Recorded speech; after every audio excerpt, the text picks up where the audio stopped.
Okay, today I'm going to show you how I make my pizza dough.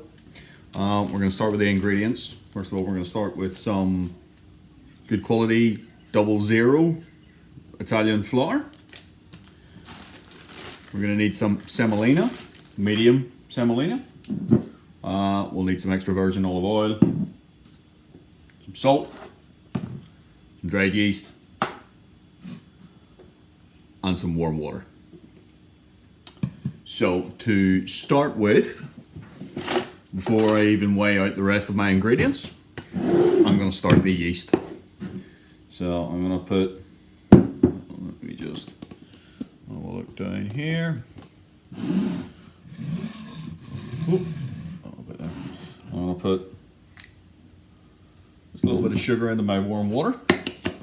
Now it won't make anything sweet, that will just be food for the yeast. And I'm going to go 1.5 teaspoons sprinkled across the warm water of just a standard dry yeast. The water is reasonably warm, I would say between 30 and 40 degrees. It helps the yeast grow. So I'm going to stir that in. So that's all nicely mixed together, and I'm going to set that aside. Now I am going to be using the stand mixer for kneading my dough today. It just takes a lot of the effort out of it. And the dough that we make, we'll make for around about 10 to 12 inch size pizzas, depending on how thick you like your pizza base. And let's see, so I'll just get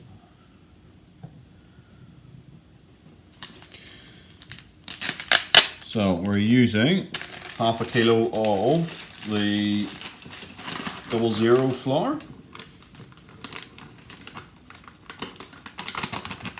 No need to sieve it, just straight into our bowl. And we're going to put in 10 grams of salt.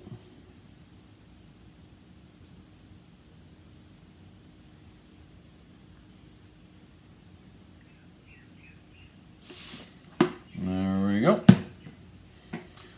I'm going to just mix the salt into the flour by hand.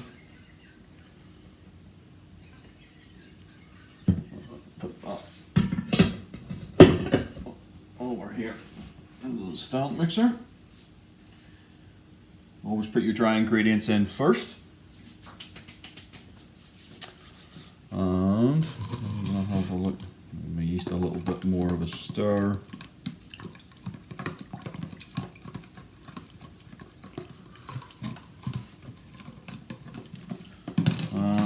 I might let that sit for a few minutes just for the yeast to bloom a little bit.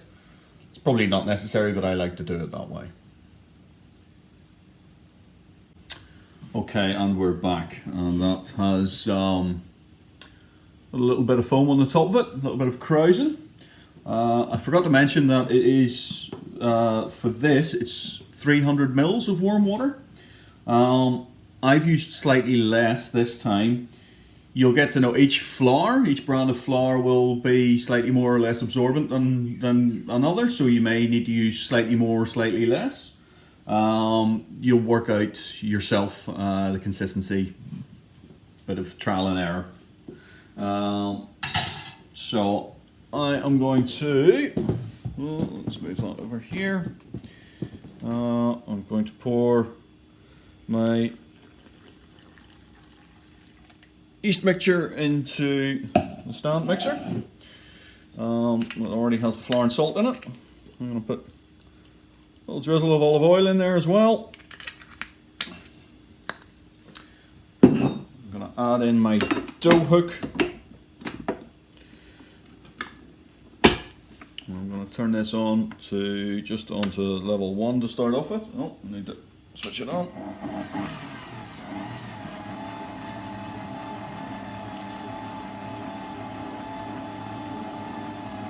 So I'll keep that on level 1 until the dough has all come together and it's sort of one ball, but it'll still be quite loose, quite liquid.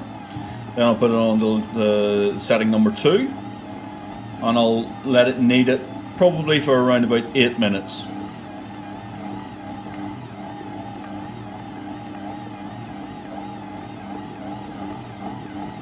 So as you can see, that's starting to come together.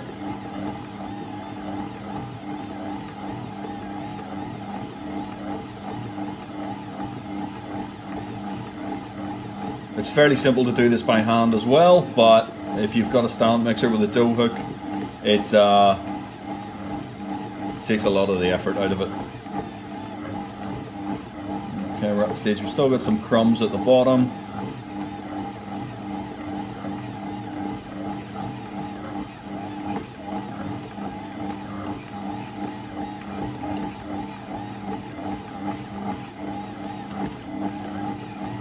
There we go, that's pretty much all come together. And now I'm going to turn it up to number 2. And I'll pretty much just let that do its own thing for, like I say, around about 8 minutes. Okay, that's been going for around about 8 minutes now, so I will just take that off, lift that up. Those actually come into 2 bits. I'll move the camera back over here. I'm going to use some semolina on my board. You can use flour if you like, but I prefer to use semolina because I think it gives a nice bit of crispiness to the edge of the dough. Take that off the dough hook. Now your dough should be sticky and quite elastic, but there should be, you know, quite a bit of resistance when you pull it. It shouldn't be thin that it just pulls very easily. I'm just gonna give it a quick knead by hand just to finish it.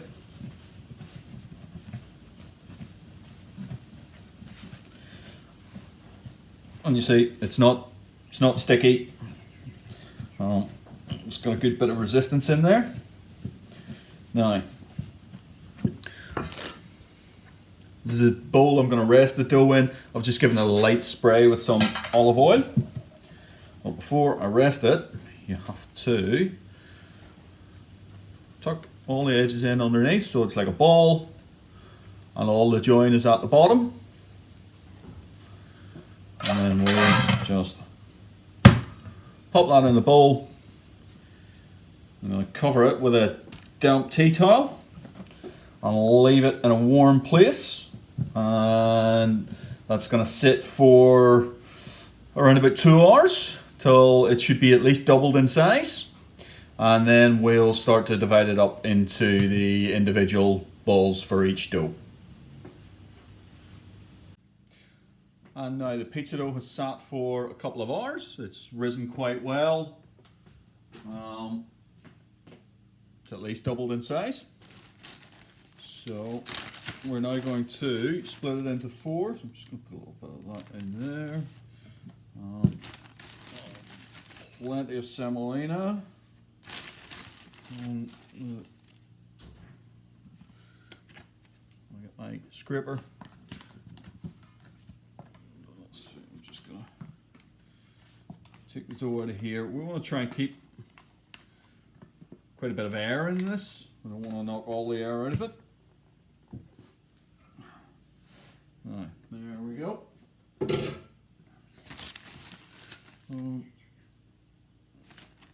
So we've used about 800 grams of ingredients.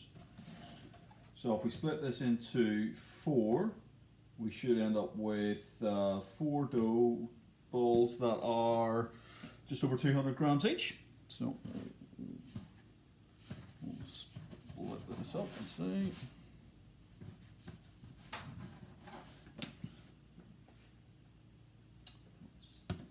210, that's 231, that's a bit big.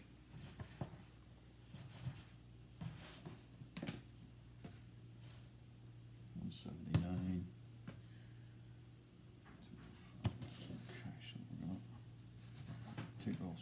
that one.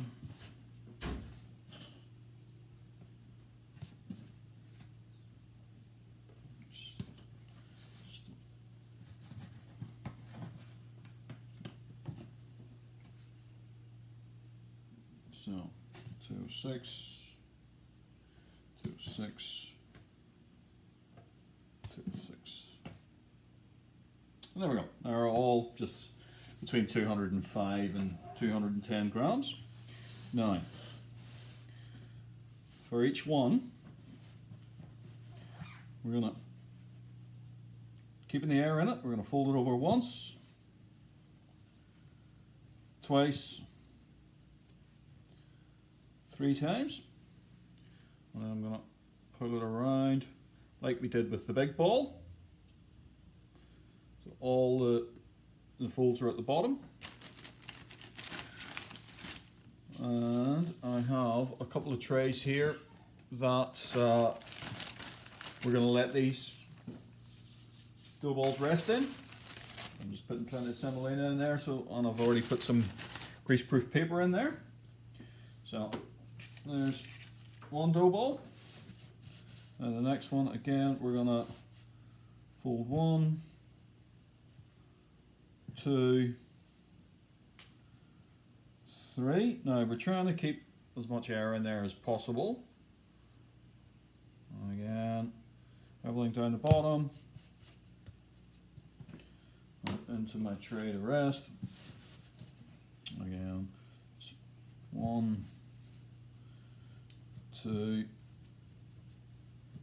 3. And the reason for this is that it will give the pizza base a bit more structure whenever you come to cook it and as it's rising when it's cooking. So again, we've got the same again. There's 1, 2, 3. Fold it around. And pop it in there. So I've got all 4 doughs in there. That'll make 4 pizzas for us for later on tonight. I'll sprinkle them with a bit more semolina over the top. And I am going to not fully close these over. I'm just putting the lids on with one corner still open. I'm going to pop them there. It's not really necessary, but I generally do. Just pop my tea towel back over the top, and they're going to sit and rest for probably at least 4 hours. It's now just coming up to midday, and we'll start making our pizzas around about 5 o'clock this evening. And that's it for how to make the initial pizza dough and how to get it into the balls. I'll make another video later on about techniques in making the ball into a nice pizza based shape that will rise really well. Okay, thanks a lot for watching.